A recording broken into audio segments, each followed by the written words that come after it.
Welcome back to the Chapel Hill Cheetahs podcast, the official podcast of the Chapel Hill Cheetahs. In this podcast, we talk about the team's progress through the season and some other updates. This is our first episode of season 2, and so far in the season, we're 6 weeks in, and we've been steadily building up the volume. And just last week, we took a little bit of a down week to recover a little bit. And yeah, although earlier in the season, we ran some time trials to decide some stuff. You want to tell us more about that? Yeah, we started out the season with a time trial to start to separate some of the groups so that everyone could get the training they needed. We've got 3 or 4 groups, depending on how you look at it this year. We've got the green group, which is from that 12-minute cutoff to about, I think, 8:31. Blue group, which is 8:31 to, I think, somewhere in the 7-minute range. And then the red group is anything below, I think, about 7:30. And that splits up into red 1 and 2. And yeah, as you all know, we had a cutoff this year of 12 minutes. And the reason was we have a limited number of coaches and a very big team. We even had to cut off for registration this year, I've heard. And hopefully in the future, we'll be able to incorporate everybody in this. But for this year, the cutoff and the groups are how we're doing it. If you've also noticed, every day of the week has a different format, whether it's doing speed stuff with sprints or tempo run or even just an easy run on the trails. Every day is focusing on a different aspect of training. So the sprints are building you up for the that final bit stretch of the race in the beginning to make sure that you're prepared when that comes.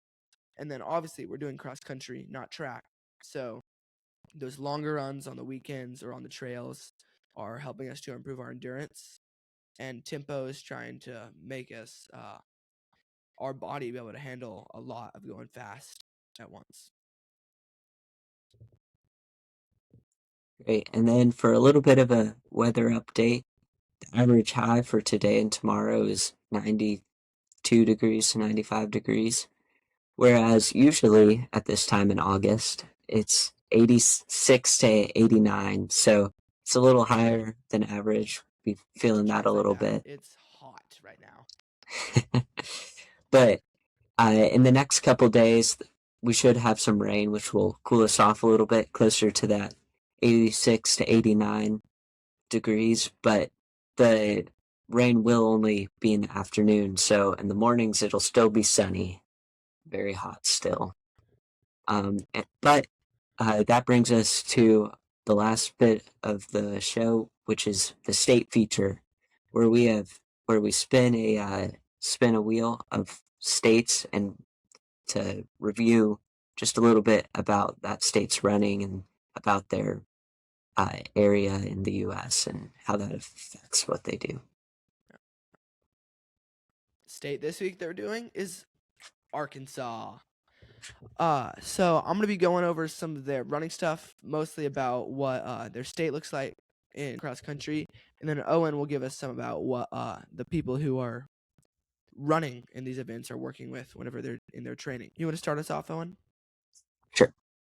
So in Arkansas, kind of in the southeast area, but they, similar to here, have very long, hot summers, usually in the 90 plus degrees. So they get plenty of heat, but then and lots of sun too. The winter though is a little bit warmer than where we are. It gets from like the 30 to 50 range. It very rarely goes below 30. It's somewhat mild compared to other places in the U.S. Uh, so that usually makes for a little bit of warmer running. And usually they have some different areas in their state, but uh, there's a plateau called the Ozark Plateau, which is generally the coolest section is in the northern area. And then they have some mountains, which tends to get a lot of rain, but also some good topography there. And then as they get closer towards their coastline, they have plenty of coast with that's flat and warm and humid. Yeah. And on the running side of things, they've got a solid. They're probably middle of the range for where their top runners fall. For the men, all of their top 5 were under 16 minutes in the 5K, which is obviously very fast, but nowhere near the top marks that some people are setting. And then the top 3 girls were all under 18, which again, very fast, but still pretty much middle range for most states. So again, it seems like they definitely have some competitive individual runners, but overall, pretty middle range state for that. Great. Well, that's the end of this episode. If you have any stories that you would like to email us, we can read them out in the podcast if you want to leave those in the comments. And we'll be here next week too, giving you some updates.